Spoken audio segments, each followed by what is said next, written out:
والشكر له على توفيقه وامتنانه. أشهد أن لا إله إلا الله تعظيما لشأنه، وأشهد أن محمدا عبده ورسوله الهادي إلى توفيقه الداعي إلى رضوانه صلى الله عليه وعلى آله وأصحابه وأعوانه وسلم تسليما كثيرا. أما بعد، قال تعالى في القرآن الكريم: يا أيها الذين آمنوا اتقوا الله حق تقاته ولا تموتن إلا وأنتم مسلمون. Yang saya hormati Bapak Manajer Rama-Rama Mil KCP dan Biogas, kemudian Bapak SPSI, kemudian staf ASKEP, para karyawan dan karyawati, dan seluruh para hadirin dan hadirat yang dimuliakan oleh Allah Subhanahu wa taala. Pertama-tama marilah senantiasa kita memuji Allah Rabbul Izzati amma yasifun, Rabbul Alamin, Rabb yang memiliki alam semesta ini, Rabbul Izzah, Rabb yang memiliki kemuliaan dan kesempurnaan. Allah Subhanahu wa taala disifati dengan sifat yang sempurna dan terbebasnya Allah dari segala aib dan kekurangan. Oleh karena itu pantaslah kita memuji Allah di urutan yang pertama. Kita boleh memuji kawan, silahkan. Kita boleh memuji sahabat, boleh. Kita boleh memuji rekan kerja kita, boleh. Kamu hebat sekali, kamu pintar sekali, kamu ancak sekali, kamu ganteng sekali, boleh. Akan tetapi pujian kita untuk Allah jangan pernah terlupakan. Kemudian marilah senantiasa kita bersyukur kepadanya, bersyukur kepada Allah atas nikmat dan rahmat yang telah Allah anugerahkan kepada kita semuanya. Begitu banyak nikmat Allah yang telah Allah anugerahkan kepada kita semuanya. Kalau kita hitung, maka kita tidak akan bisa untuk menghitungnya. Allah berfirman dalam Al-Quran, wa in ta'uddu ni'matallahi la tuhsuha. Apabila kalian menghitung nikmatku, kata Allah, maka kalian tidak akan bisa untuk menghitungnya. Coba kita lihat, mulai dari kita bangun tidur sampai kita tidur kembali, berapa nikmat Allah, berapa rahmat Allah Subhanahu wa taala yang telah Allah anugerahkan kepada kita. Apalagi kita berusia 10 tahun, 20 tahun, 30 tahun, 40 tahun atau lebih dari itu. Begitu banyak nikmat Allah tabaraka wa taala. Makanya pantaslah Allah mengatakan Bismillahirrahmanirrahim dalam Al-Fatihah, yang merupakan setiap rakaat salat yang kita baca 2 kali Allah mengatakan Bismillahirrahmanirrahim. Ayat yang ketiga, Ar-Rahmanirrahim, Allah Maha Pengasih, Allah lagi Maha Penyayang. Kasih dan sayangnya Allah tak ada henti-hentinya. Kasih dan sayangnya Allah tak bertepi dan tak berujung. Begitu kasih dan sayangnya Allah kepada kita semuanya. Oleh karena itu, Bapak Ibu yang saya muliakan, tidak ada istilah bagi kita semua sebagai hamba Allah yang dhaif, sebagai hamba Allah yang fakir, kecuali menjadi hamba Allah yang bersyukur atas nikmat yang telah Allah anugerahkan kepada kita semuanya. Di antara nikmat yang besar yang Allah berikan kepada kita adalah nikmat sehat. Sehat merupakan nikmat yang teramat besar yang Allah anugerahkan kepada kita semuanya. Akan tetapi begitu banyak manusia yang melihat nikmat sehat hanya sebelah mata. Kita lihat begitu banyak orang melihat nikmat sehat merupakan nikmat yang kecil, padahal sehat merupakan nikmat yang besar. Tanpa sehat kita tidak bisa hadir pagi ini. Tanpa sehat kita tidak bisa bekerja. Tanpa sehat kita tidak bisa mengantarkan anak sekolah. Tanpa sehat kita tidak bisa beraktivitas. Sehat merupakan nikmat yang besar. Maka pantaslah Nabi sallallahu alaihi wasallam bersabda, "Ni'matani maghbunun fihima katsirun minan nas, as-sihhat wal faragh." 2 nikmat yang manusia sering tertipu olehnya, 2 nikmat yang manusia lalai olehnya. Yang pertama adalah nikmat sehat dan yang kedua adalah nikmat waktu luang. Oleh karena itu, ketika kesehatan Allah berikan kepada kita, gunakanlah untuk beramal saleh. Ketika kesehatan Allah anugerahkan kepada kita semua, gunakanlah untuk beribadah kepada Allah tabaraka wa taala. Kalau kita ingin melihat nikmat sehat merupakan nikmat yang besar, takkan pergi ke rumah sakit saat ini. Silahkan lihat rumah sakit besar, dipastikan semuanya ada pasiennya. Bahkan kalau kita menjenguk, parkir mobil saja susah.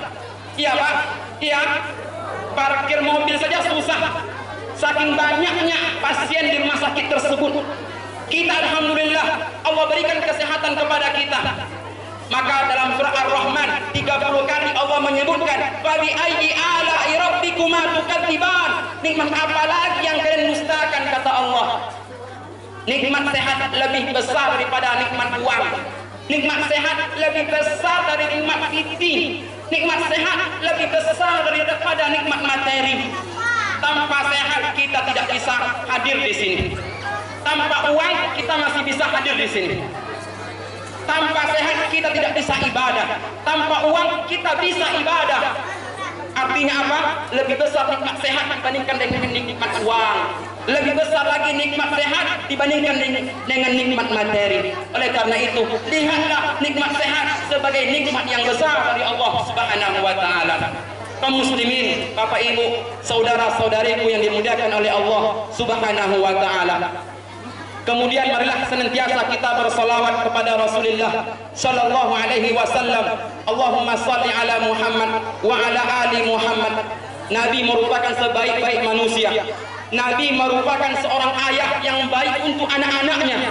Nabi Muhammad merupakan seorang suami yang baik untuk para istrinya. Nabi Muhammad merupakan seorang prajurit, seorang panglima perang yang baik untuk prajuritnya. Nabi merupakan seorang kepala, seorang presiden yang terbaik buat rakyatnya. Itulah profil Nabi Muhammad sallallahu alaihi wasallam. Maka pantaslah kita mencontoh Nabi yang merupakan sebaik-baik manusia yang telah Allah ciptakan ke muka bumi ini. Laqad kana lakum fi Rasulillah uswatun hasanah. Telah ada pada diri Nabi tersebut suri tauladan yang baik. Sudah sepantasnya kita menjadikan Nabi sebagai idola kita, Nabi Muhammad sebagai favorit kita di dalam setiap lini kehidupan kita semuanya. Bapak Ibu yang saya muliakan, saya berterima kasih kepada panitia pelaksana syukuran pabrik Ramajaya ini, dan saya berterima kasih kepada pihak perusahaan, terutama kepada Bapak manajer yang telah memberikan kepada saya kesempatan untuk bisa hadir bersilaturahim dengan Bapak Ibu sekalian. Sebelum saya menyampaikan tausiah ataupun ceramah saya ingin bercerita sedikit. Ramajaya ini merupakan termasuk pabrik yang sudah senior, yang sudah tua di sini. Karena saya asli orang Petapahan. Saya merupakan asli putra Petapahan. Ibu dan ayah saya merupakan asli orang Petapahan. Dan perusahaan ini terletak di desa Petapahan. Otomatis saya begitu mengenal pabrik Ramajaya ini. Kalau tidak salah, 98 pabrik ini berdiri. Ya Pak ya, tahun 98. Itu ketika saya kelas 1 SD. Rumah saya di samping Ampera Buyung. Jadi ketika sawitnya belum tinggi, itu atap pabrik ini nampak dari rumah saya. Atap pabrik ini nampak dari rumah saya. Makanya Ramajaya ini bukanlah hal yang aneh bagi saya. Apalagi dulu saya sering berkunjung ke sini. Ketika ayah saya, Nenek Mama di Petapahan, almarhum, saya sering berkunjung ke sini. Ketika saya diajaknya, jadi Ramajaya ini merupakan sudah dekat dengan saya. Dan alhamdulillah, setelah 10 tahun saya tidak ke sini. Saya lebih sering banyak di luar. Saya lebih sering menuntut ilmu di luar. Kalaupun pulang tidak sempat jalan ke sini. Setelah 10 tahun saya ke sini lagi, dan ini merupakan nikmat yang besar bagi saya. Ini merupakan sebuah kehormatan bagi saya, sehingga saya bisa lagi bersilaturahim dengan Bapak Ibu sekalian. Bapak Ibu yang saya hormati, judulnya adalah mari tingkatkan kinerja dan silaturahim. Allahu Akbar. Ini merupakan judul yang sangat memotivasi. Ini merupakan judul yang menginspirasi kita semuanya. Ini judul yang mendorong kita bagaimana kita meningkatkan etos kerja, meningkatkan kinerja, meningkatkan ukhuwah, memperkokoh tali silaturahim di antara kita semuanya. Bapak Ibu yang saya muliakan, Allah menciptakan kita hanya untuk satu tujuan. Untuk apa? Untuk beribadah. Dalam surat Az-Zariyat Allah berfirman, "Wa ma khalaqatul jinna wal insa illa liya'budun." Dan tidaklah aku ciptakan jin dan manusia kecuali hanya untuk beribadah kepadaku. Tujuan Allah, misi Allah di dalam menciptakan kita hanya satu, untuk beribadah, untuk taat kepadanya, untuk senantiasa mengerjakan perintahnya dan bekerja, mencari rizki, mencari nafkah, menjadi karyawan, menjadi buruh. Ini merupakan amal soleh. Ini merupakan salah satu bentuk ibadah. Mencari nafkah, menjadi karyawan, mencari rezeki, ini merupakan salah satu bentuk ibadah kepada Allah. Ini merupakan salah satu bentuk ketaatan kita kepada Allah Subhanahu wa taala. Makanya bapak-bapak yang badan pegal, badan capek, tidak bisa bebas, tertindih dengan peraturan umpamanya, tidak bisa kita menghadiri acara. Ya, kadang-kadang kita diatur seperti itu dan seperti ini. Ketahuilah, itu merupakan amal soleh. Profesi bapak sebagai seorang karyawan, profesi ibu sebagai seorang karyawati, itu merupakan amal soleh, ibadah di sisi Allah Subhanahu wa taala yang begitu besar pahalanya di hadapan Allah tabaraka wa taala. Pegalnya bapak pergi pagi pulang malam, ataupun pergi malam pulang pagi, itu ibadah, itu merupakan amal soleh, itu bernilai pahala di sisi Allah Subhanahu wa taala. Allah mencintai orang-orang bekerja. Allah tidak suka orang-orang yang meminta-minta. Allah tidak suka orang yang mengemis-ngemis. Sabda Nabi sallallahu alaihi wasallam, li ayyahtatiba ahadukum husmatan ala dhahri khairun min ay yas'ala ahadan fayu'tihi aw yamna'uhu. Seseorang yang bekerja dengan mencari seikat kayu bakar, dia gendong kemudian dia jual, itu lebih baik baginya daripada dia meminta-minta. Hadis yang mulia ini menjelaskan kepada kita semua bagaimana kita senantiasa bekerja, bagaimana kita mencari nafkah untuk kehidupan keluarga, untuk memberikan nafkah kepada anak dan istri, untuk memberikan nafkah kepada keluarga kita. Itu perintah Allah dan perintah Rasulnya. Ketahuilah, Nabi kita Nabi Muhammad sallallahu alaihi wasallam ditinggalkan oleh ayah ibunya ketika usianya masih kecil. Nabi merupakan seorang manusia yang sudah ditinggalkan oleh ayah dan ibunya ketika usianya masih kecil. Nabi Muhammad merupakan yatim piatu. Bukan hanya yatim, tapi piatu juga. Ayah dan ibunya telah tiada. Ketika beranjak usia dewasa, Nabi Shallallahu Alaihi Wasallam bekerja mencari nafkah untuk apa? Untuk makan, untuk minum, untuk memenuhi kebutuhan hidupnya. Ingat, Nabi apa kerjanya Nabi? Ustaz ingin tanya kepada anak pesantren ini. Ayo, apa pekerjaan Nabi dulu ketika dia masih kecil? Mengembala kambing. Betul? Mengembala kambing penduduk Makkah yang dengan upah yang minim, dengan upah yang kecil, dengan upah yang dari upah itulah Nabi bisa hidup. Artinya Nabi meminta? Tidak. Nabi tidak ngemis, Nabi tidak jadi pengangguran. Nabi merupakan manusia yang bekerja untuk menghidupi kehidupannya. Itulah profil Nabi Sallallahu Alaihi Wasallam. Sekarang Bapak Ibu sekalian, karyawan dan karyawati sudah memiliki pekerjaan, sudah memiliki pekerjaan yang tetap di pabrik Ramajaya Pramusti ini. Ya, ada beberapa poin yang ingin saya sampaikan untuk kepada seluruh karyawan, kepada seluruh pekerja yang ada di perusahaan ini. Yang pertama adalah ikhlaskan niat kita untuk Allah dalam bekerja. Ikhlaskan niat kita untuk Allah Tabaraka wa Ta'ala untuk bekerja. Nabi sallallahu alaihi wasallam bersabda, "Innamal a'malu binniyat wa innamal likulli imri'in ma nawa." Sesungguhnya pekerjaan itu pakai niat dan setiap seseorang tergantung dengan apa yang dia niatkan. Niatkan untuk Allah bekerja, Pak. Berapapun hasil yang Bapak peroleh, gunakan untuk menghidupi keluarga. Jangan gunakan untuk berjudi, jangan gunakan untuk ke kafe, jangan gunakan untuk bermaksiat, jangan gunakan untuk minum-minum, jangan gunakan untuk membeli barang-barang yang diharamkan oleh Allah Subhanahu wa taala. Apalagi tadi Bapak SPSI telah menjelaskan, jangan gunakan untuk narkoba, jangan untuk ganja, jangan gunakan untuk nyabu. Kalau kita gunakan upah gaji yang kita peroleh untuk bermaksiat kepada Allah, itu bukanlah bentuk keikhlasan. Karena ikhlas tersebut adalah ketika gaji yang kita peroleh kita gunakan untuk menghidupi anak, untuk bayar anak sekolah, SPP anak, untuk kuliah anak, untuk beli beras, untuk kehidupan rumah tangga. Itulah bentuk keikhlasan kepada Allah Tabaraka wa Ta'ala. Tetapi kalaulah upah yang kita peroleh, gaji yang diperoleh kita gunakan untuk berjudi, jangan harap akan meningkatkan etos kerja. Jangan harap untuk meningkatkan kinerja. Jangan harap mendapatkan ketenangan kalau kita gunakan untuk bermaksiat kepada Allah. Ada orang bekerja puluhan tahun, tapi kok tidak bahagia Ustaz? Kok tidak senang Ustaz?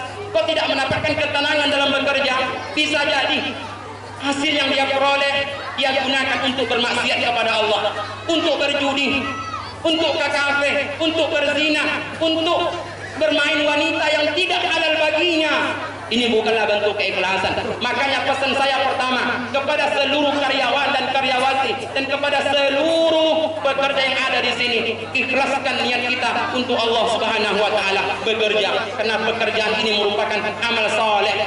Dengan cara seperti itulah akan meningkatkan etos kerja dan akan meningkatkan kinerja kita. Itu yang pertama. Yang kedua, di dalam meningkatkan kualitas kerja, di dalam meningkatkan etos kerja adalah bagaimana kita mensyukuri apa yang Allah berikan kepada kita. Syukurilah 2 juta yang kita peroleh, syukurilah 3 juta yang kita peroleh, syukurilah 4 juta yang kita peroleh, syukurilah jabatan kita saat ini, syukurilah peraturan-peraturan yang telah ditetapkan oleh pabrik dan perusahaan. Syukuri itu. Makanya di antara wasiat Nabi kepada Abu Zar, Abu Zar merupakan sahabat yang mulia. Apa kata Nabi? 7 wasiat Nabi. Di antaranya apa? An anzura ila man huwa asfala minni wa la anzura ila man huwa fawqi. Lihatlah orang yang ada di bawah kamu dalam perkara dunia. Jangan lihat orang yang di atas. Kalau kita punya penghasilan 3 juta, lihat orang cuma penghasilan 1 juta sebulan. Jangan lihat orang berpenghasilan 10 juta sebulan. Jangan. Kalau kita melihat orang yang berpenghasilan 10 juta, maka kita tidak akan mensyukuri 3 juta ini. Kita yang saat ini hanya security, hanya satpam. Jangan lihat kepada orang yang sudah kasket, tapi lihatlah orang yang tidak ada pekerjaan saat ini. Lihatlah orang yang bekerja sebagai tukang parkir, yang penghasilannya tidak jelas. Artinya apa? Kita lebih bersyukur daripada orang-orang yang tidak punya pekerjaan. Lihatlah begitu banyak sekarang perusahaan yang mem-PHK karyawannya. Alhamdulillah, saya belum mendengar Ramajaya ini mem-PHK karyawan begitu banyak. Di Jawa sana ataupun di luar Sumatera itu sampai ratusan karyawan di PHK. Kita masih bersyukur saat ini kita sudah memiliki pekerjaan yang tetap tanpa ada PHK dan sebagainya. Bapak Ibu yang saya muliakan, makanya kalau kita ingin mendapatkan keberkahan, syukuri apa yang Allah berikan kepada kita. Begitu juga dalam masalah yang lain. Kita yang baru punya Honda, lihat kepada orang yang tidak punya Honda. Lihatlah kepada orang yang tidak punya sepeda. Jangan lihat kepada orang yang punya Fortuner. Jangan lihat kepada orang yang punya Pajero Sport. Kalau kita melihat kepada orang yang punya Fortuner, maka kita tidak akan mensyukuri nikmat Jupiter Z yang Allah berikan kepada kita. Kita yang saat ini baru tinggal di perumahan pabrik umpamanya, jangan mengeluh, syukuri itu. Lihatlah kepada orang yang saat ini tinggal di bawah kolong jembatan. Lihat itu, orang-orang yang saat ini tidak punya tempat tinggal. Apalagi yang terbaru, ada gempa di daerah Sukabumi dan Tasikmalaya. Rumahnya hancur, hancur semuanya. Artinya kita masih bersyukur walaupun statusnya numpang. Semua kita numpang di dunia ini. Syukurilah yang Allah berikan kepada kita itu. Jangan lihat kepada orang yang punya rumah 4 tingkat. Ya, oleh karena itu Bapak Ibu yang saya muliakan, syukurilah nikmat yang Allah berikan kepada kita. Kita dapat gaji 3 juta, syukuri itu. Kita jabatannya saat ini hanya sebagai itu dan itu, syukuri jabatan yang Allah berikan kepada kita. Ketahuilah, ketenangan di dalam hidup ini adalah ketika kita mendapatkan keberkahan dalam harta, bukan banyak harta. Saya ulangi sekali lagi, ketenangan itu bukan dengan banyak harta. Kalaulah dengan banyak harta tenang, maka Qarun akan menjadi manusia paling tenang. Qarun akan menjadi manusia paling bahagia di muka bumi. Apakah Qarun bahagia? Apakah Qarun sejahtera? Tidak. Justru Qarun dilaknat oleh Allah Subhanahu wa taala. Adik-adik tahu Qarun? Tahu Qarun? Qarun itu merupakan orang yang kaya raya, yang gemboknya saja, kunci gemboknya untuk gudangnya, untuk perkakasnya dibawa oleh onta. Siapa orang paling kaya di dunia saat ini? Belum ada yang sekaya Qarun. Bill Gates belum ada. apa-apanya. Yang punya Facebook, siapa namanya itu? Siapa namanya itu? Ya, belum ada apa-apanya ya. Korun saja, kuncinya saja, kunci perkakasnya, saking beratnya, itu dibawa oleh onta. Nah, siapa yang saat ini yang kuncinya dibawa oleh onta? Nggak ada. Paling orang-orang punya 2 triliun. Kecil, korun itu nggak terhitung triliunnya. Tetapi apakah korun bahagia dengan harta yang dia miliki? Apakah korun tenang? Tidak. Justru korun menjadi orang yang dilaknat oleh Allah Subhanahu wa taala. Artinya apa? Banyak harta bukan jaminan untuk tenang. Banyak harta bukanlah jaminan untuk bahagia. Kebahagiaan kalaulah diukur dengan jabatan, siapa yang tidak kenal Fir'aun?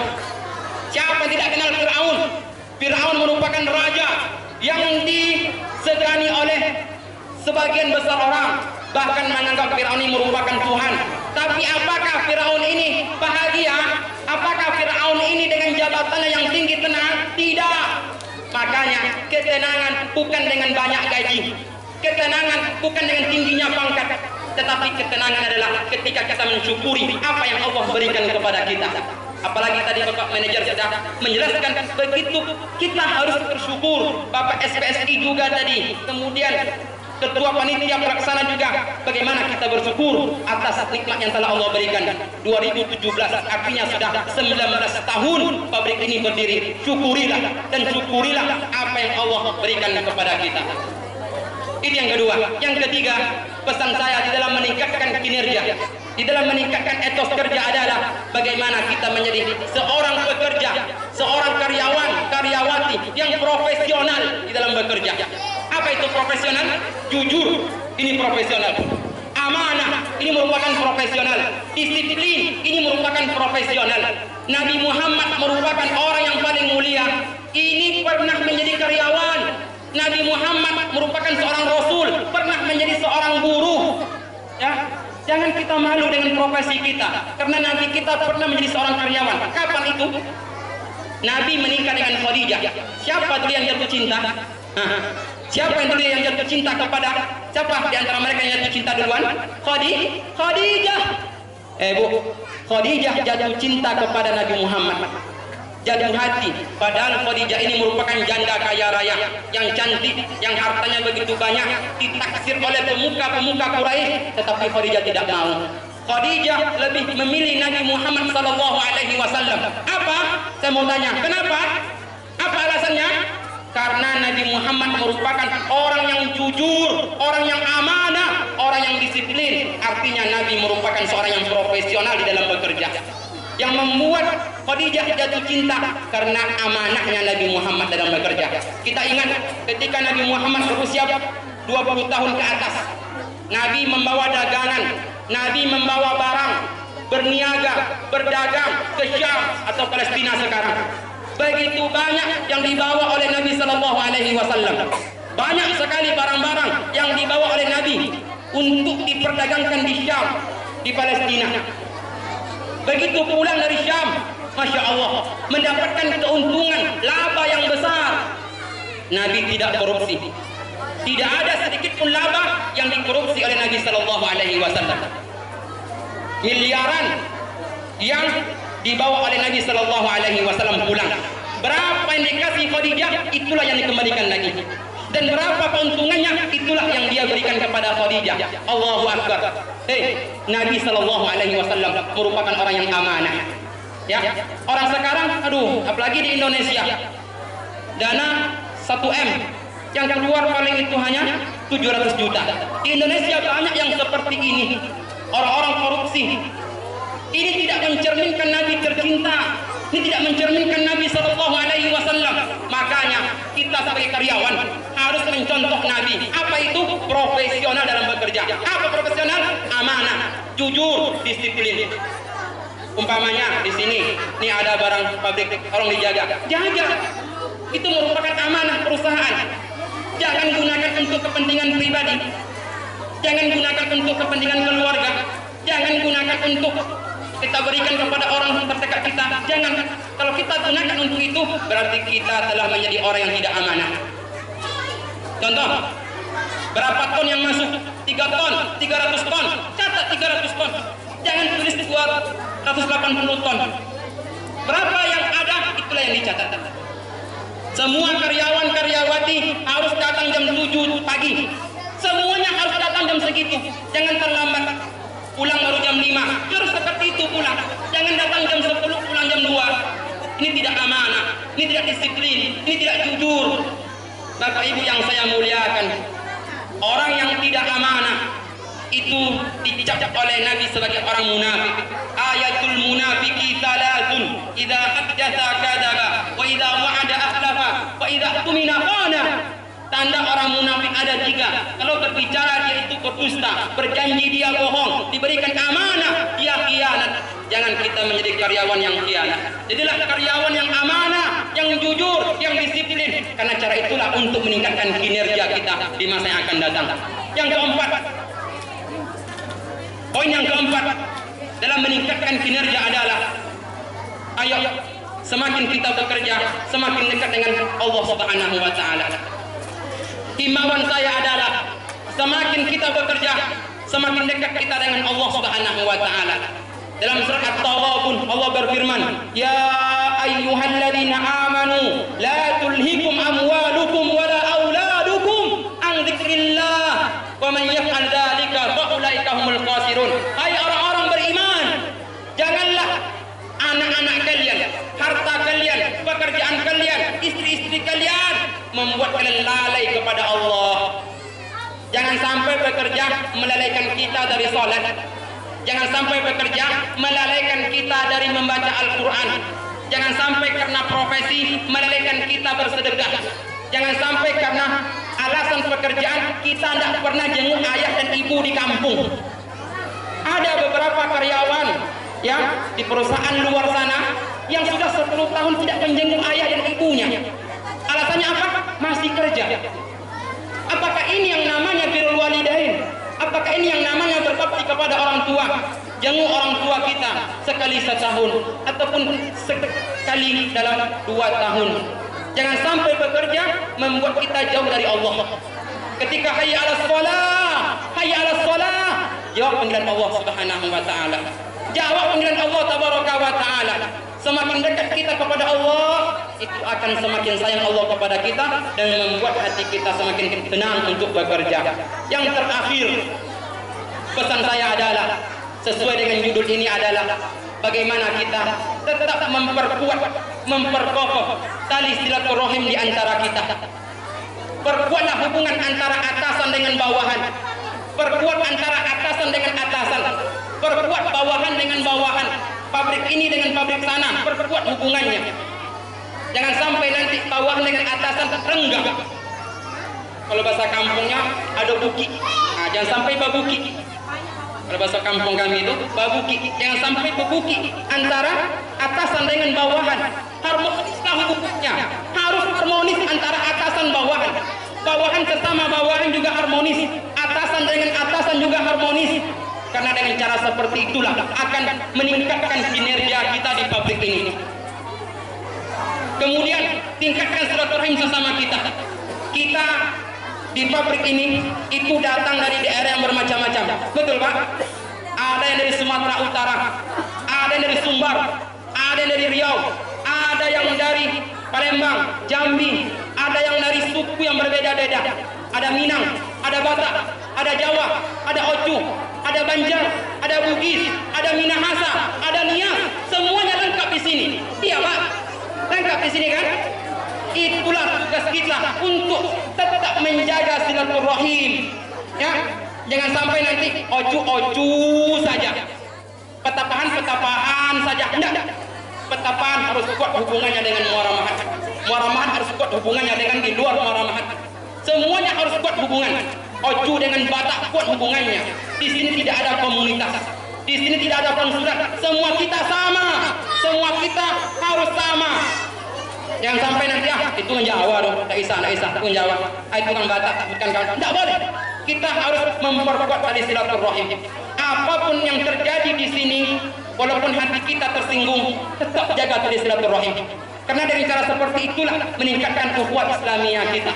Allah Subhanahu wa taala berfirman, "Ya ayyuhan nas, inna khalaqnakum min dzakari wa untha wa ja'alnakum syu'uban wa qabaila lita'arafu." Hai manusia, aku jadikan kalian itu laki-laki perempuan, bersuku-suku, berbangsa-bangsa, gunanya untuk saling mengenal satu sama lain. Kita harus saling mengenal satu sama lain. Senyum, sapa, santun, assalamualaikum. Itu jangan sampai nanti kita berwajah masam, jangan sampai nanti kita sombong. Karena dengan seperti itu sama saja dengan memutus tali silaturahim. Ingatlah sabda Nabi sallallahu alaihi wasallam, "Man ahabba ayyabsata lahu fi rizqihi wa in sa'alahu fi athari falyasil rahimah." Barang siapa yang ingin dipanjangkan umurnya, dilapangkan rezekinya, sambung silaturahim. Makanya inilah kiat-kiat poin saya kepada seluruh karyawan, karyawati, kepada atasan dan bawahan, kepada pengurus pabrik ini. Ingatlah poin-poin yang saya sampaikan tadi. Pertama adalah niatkan ikhlas karena Allah. Yang kedua, syukuri apa yang Allah berikan kepada kita. Yang ketiga adalah profesionallah dalam bekerja. Yang keempat adalah semakin dekatlah kita kepada Allah. Yang kelima adalah bagaimana tetap kita menyambung, memperkokoh, memperkuat tali silaturahim. Dengan cara seperti itulah akan sesuai dengan apa yang ada di spanduk ini, meningkatkan kinerja etos kerja kita untuk Ramajaya yang lebih maju untuk kedepannya. Bapak Ibu yang saya muliakan, sebelum saya tutup, saya mengajak kepada seluruhnya untuk mensyukuri nikmat Allah ini. Ya, alhamdulillah di usianya yang ke-19 tahun sudah tidak terasa. Pabrik ini menurut saya tidak ada hambatan yang berarti. Walaupun tadi ada sedikit-sedikit, itu biasa. Ini berjalan seperti air ya. Coba kita lihat di daerah luar. Begitu banyak pabrik yang tutup, tidak bisa beroperasi. Apalagi di daerah Tasikmalaya, daerah Sukabumi yang baru terjadi gempa, pabrik hancur. Di Palestina, jalur Gaza, pabrik tutup, tidak bisa bekerja, karyawannya tidak bisa bekerja. Artinya apa? Begitu besar nikmat Allah Subhanahu wa taala kepada kita semuanya. Kemudian jangan pernah berpuas diri. Syukuran pabrik yang tahun 2017 ini harusnya lebih baik daripada tahun sebelumnya. Nanti tahun depan juga 2018 itu lebih baik daripada 2017. Kemudian bagaimana tetap menjadi perusahaan pabrik yang bisa memberikan manfaat kepada Petapaan, kepada Tapung, kepada Kampar, Riau, Indonesia dan dunia pada umumnya. Semoga semakin meningkat, semoga semakin jaya, semoga semakin maju, diberkahi oleh Allah Subhanahu wa taala, ditingkatkan semuanya, tingkatkan tonasinya, dan mudah-mudahan nanti seluruh gaji karyawannya ditingkatkan oleh pihak perusahaan. Kira-kira cara seperti itulah nanti bagaimana semua kita semakin meningkatkan kinerja dan silaturahim di pabrik yang kita cintai ini. Itulah yang dapat saya sampaikan. Semoga bermanfaat. Kalau ada kata-kata saya yang salah, saya mohon maaf kepada Allah, saya mohon ampun. Akhirul kalam. Wassalamualaikum warahmatullahi wabarakatuh.